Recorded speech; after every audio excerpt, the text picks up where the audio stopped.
Wedding photography isn't just about taking pretty pictures. It's about handling high-pressure moments, working with unpredictable schedules, and making sure that every couple gets the experience that they deserve. One small mistake could cost you priceless memories, ruin a couple's experience, and even damage your reputation. The worst part, you may not even realize that you're making these mistakes. But after today, I'll make sure that you don't.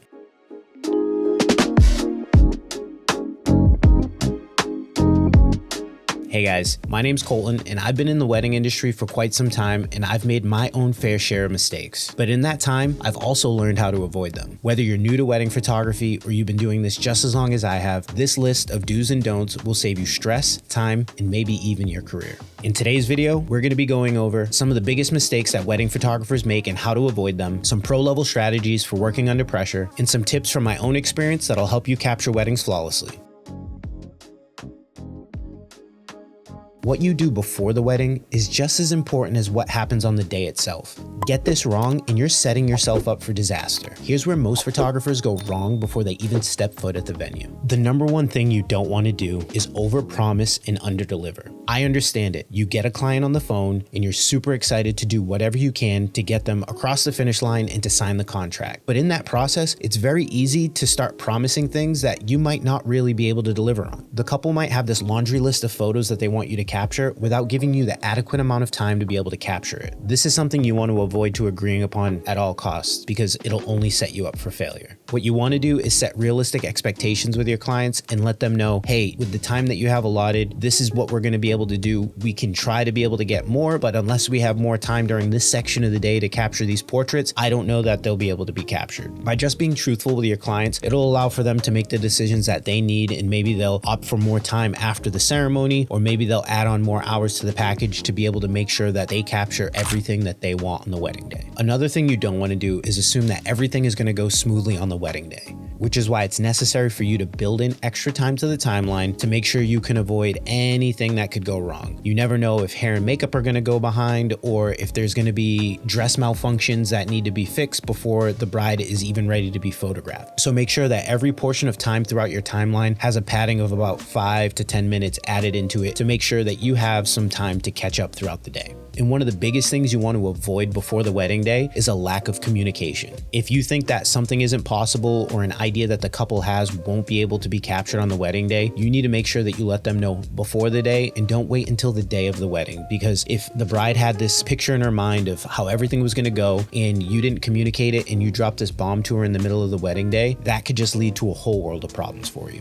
This is why I say you shouldn't overpromise because it's very easy for you to be able to underdeliver. What I like to do is underpromise and overdeliver. And I know what you're thinking, this kind of sounds wrong, but the way that I look at it is if I know I can deliver photos within 2 to 3 weeks of their wedding, I always give myself the buffer of 2 to 3 months because you never know what can happen in life. You could leave the wedding and get hit by a car and not be able to touch those photos. But if you've told the couple leading up to the wedding the entire time, oh, I'm going to get you your photos in 2 weeks after the wedding, you're now put in a situation where obviously they'll understand if you were in a car crash, but you just don't want to be in a position where you can't meet the expectations. So you always want to tell couples, hey, I deliver anywhere from 75 to 100 photos per hour. And when they look at their gallery and they see that you actually delivered 130 to 140 photos an hour, they're going to be so much more pleased and it just puts you in a better position in their eyes. So make sure that you're setting realistic expectations with your couples and going above and beyond to exceed those.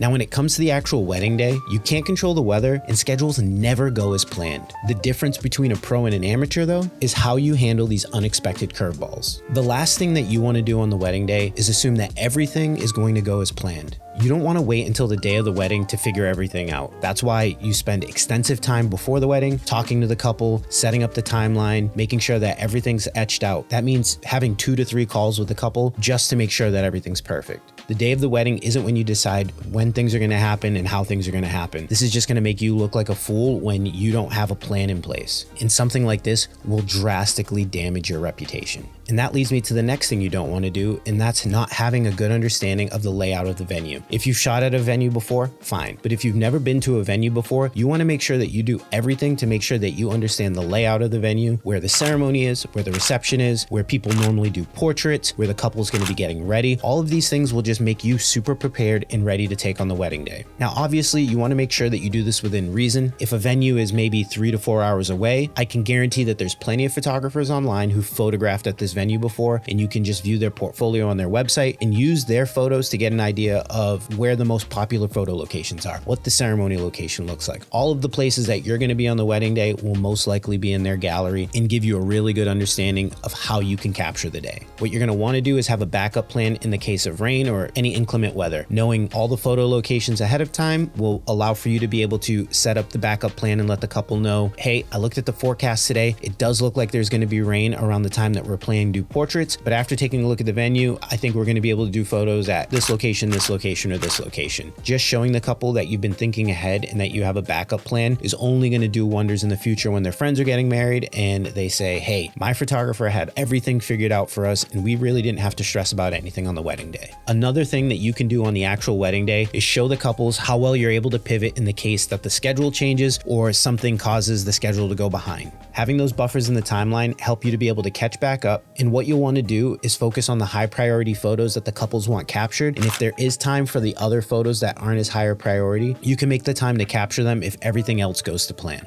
This is why it's crucial to always build in extra time and just communicate with the couple and let them know what's realistic and what isn't.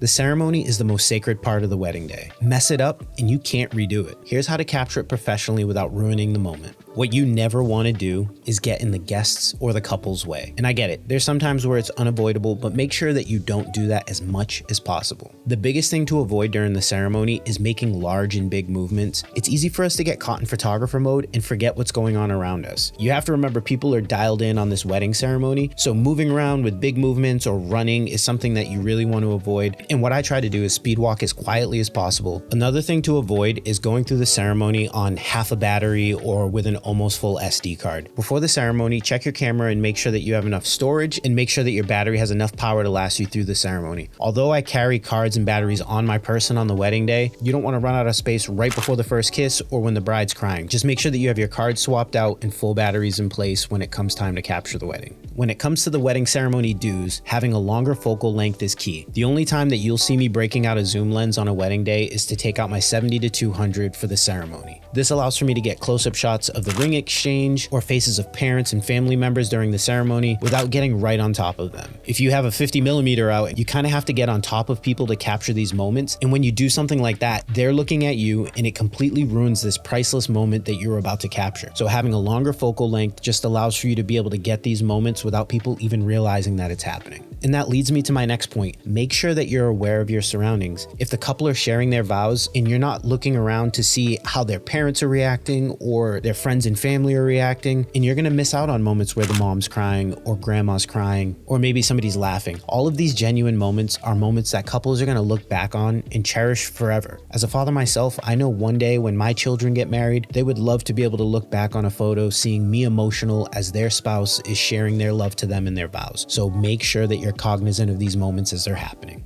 Make sure that you know all the rules of the venue and that you're abiding by them during the ceremony. Some churches have very specific rules when it comes to the ceremony, and you don't want to find yourself being the wedding vendor that's being spoken to by the priest in the middle of the ceremony, completely embarrassing yourself and putting yourself in a bad light with a couple. So make sure you follow the rules, figure out what they are, and abide by them.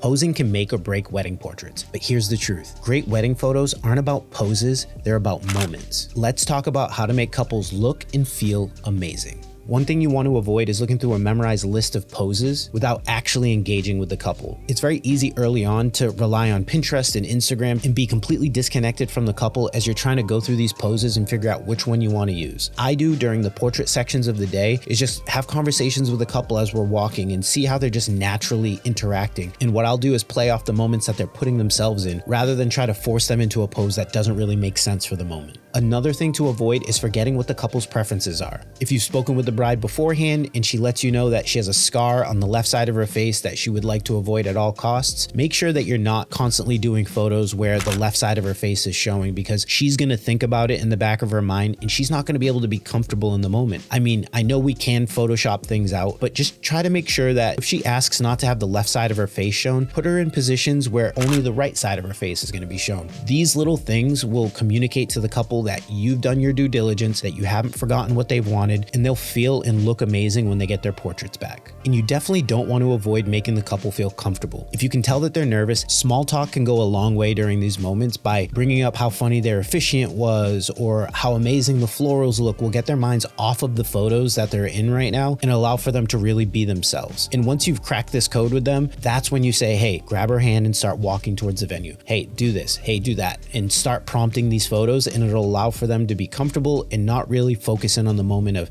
hey, I have a camera in front of my face and this doesn't happen normally and I feel completely uncomfortable. So don't rush into photos if you can tell that your couple isn't ready yet.